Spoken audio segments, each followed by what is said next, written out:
and no one can take it away.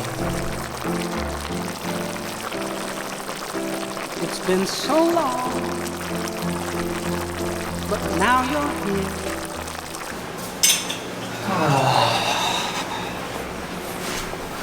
Okay, well, I'm done with my cooking. I'm out of my little chef's getup because I also do normal human tasks. The menial things, you know, going for a haircut, you know, being one with society. I don't think I should be doing that with a chef's coat on. Although that would be hilarious because everyone's just going to ask, what do you do for a living? And I guess at that point you can figure it out. But I'm going to eat the chicken stew and steamed okra that I cooked and made a POV video of, like the how-to. And now it's how the end of this dish comes together. And I'm going to be pairing it today with a mushroom pickle that I've got from Nepal, courtesy of my besties in Kathmandu. They are doing extremely well, I hope. And like I said, I guess in the previous video, this dish is something that's to be consumed in the hills, a staple of my grandmother's and my mother's growing up, and basically a dish that is sumptuous and hearty during those harsh winter months. It's a chicken stew, and paired with rice and some vegetables, some greens, which is our bhendi. And I'm going to go in for the first bite with potato and rice. Load up the carbs. Why not?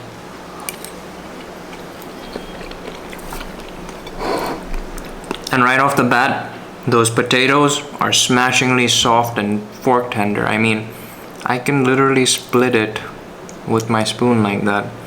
And that is just incredible. I'm really enjoying cooking these recipes and also telling you guys these stories. I think I'm going to do more of that on this channel.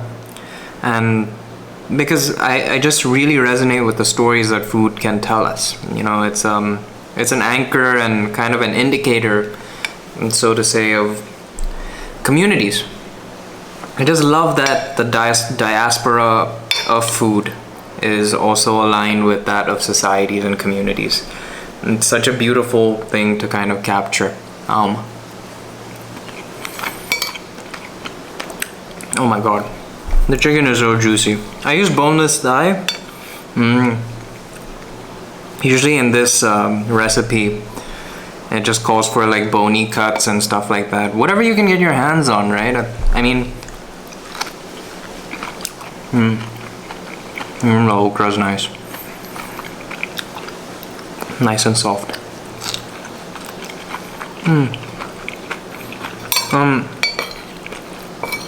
Like back 40 years ago, you're not going to get chicken thighs already deboned. And I'm trying to be mindful and a bit more cognizant about that there's so much more to just the chicken and the animal than like the boneless thing.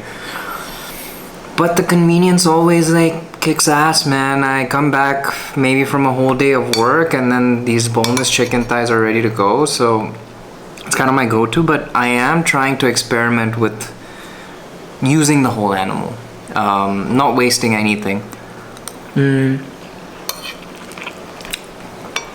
And although sometimes I'm unsuccessful on that mission, I grow here and there day by day.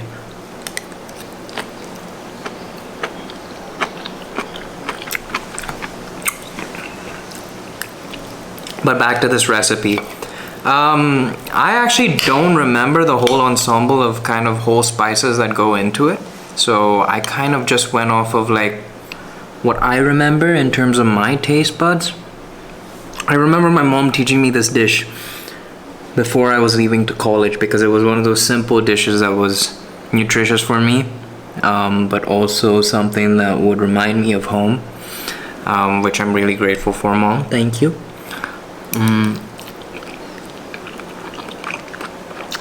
But from what I remember, there's green cardamom in there, which I omitted, but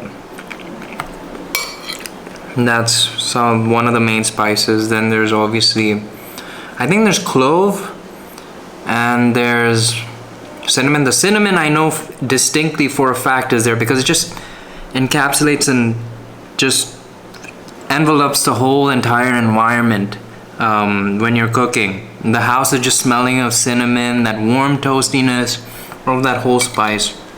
It's just beautiful. Feels like a hug. A warm sweater-filled hug.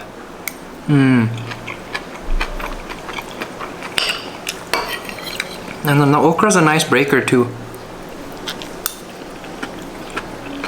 It's a little bit richer because it's been steamed in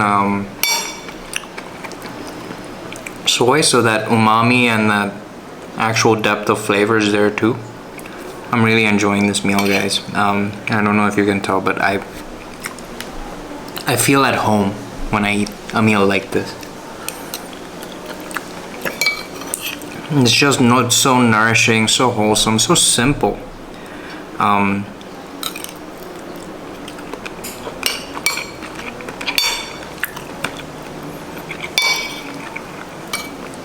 Like you can make multiple dishes at the same time because it's not that you have to eye it every constant second. And that I think is a beauty. I mean, obviously there's dishes that are more intricate that need you and require you to be there. But there's also beauty in the fact that this comes and syncs together, cook times, everything. The occupation of space, how much does it utilize? Does it make me feel good afterwards? If the answer is yes, then please continue to cook it. If no, then maybe not so much. You might enjoy it momentarily for there, like a fried chicken, for example. I'm not cooking fried chicken every day, right? But it's a nice treat here and there. But this is something that you can put out for your family every day, and that really speaks volumes to just my grandmother and my mother, man. I mean,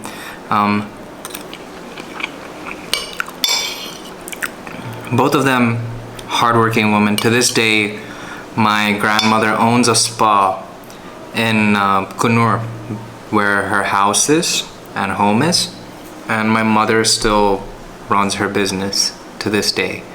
And through all of that, whenever we end up at, you know, say my grandparents' house, there's always a meal on the table cooked by my grandmother, so effortlessly, right? And meanwhile, she's juggling work and the house chores, everything. My mom's also similar in the fact that she will work her tail off, but somehow still get a meal on the table. And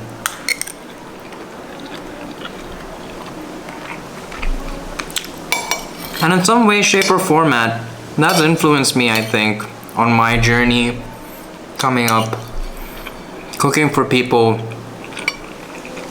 but also trying to maintain my health and my well-being through that process.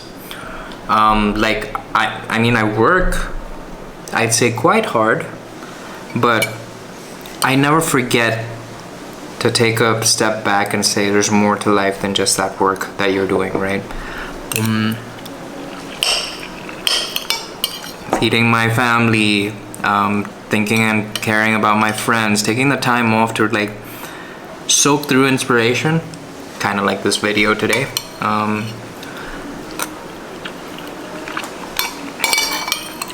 And just counting my blessings, honestly. I'm so glad that I have such strong women in my life to showcase that for me. And obviously some strong men as well. Not discrediting anyone here or discounting them at all. Just today the focal point and matter of fact is that I miss my mama, I miss my grandmama, and the food that they make. We individually live our own lives and do our own thing. But when we gather together, it's like I'm just a kid again, right? I'm just that little tiny 5-year-old that used to take little bubble baths and make a fake beard with foam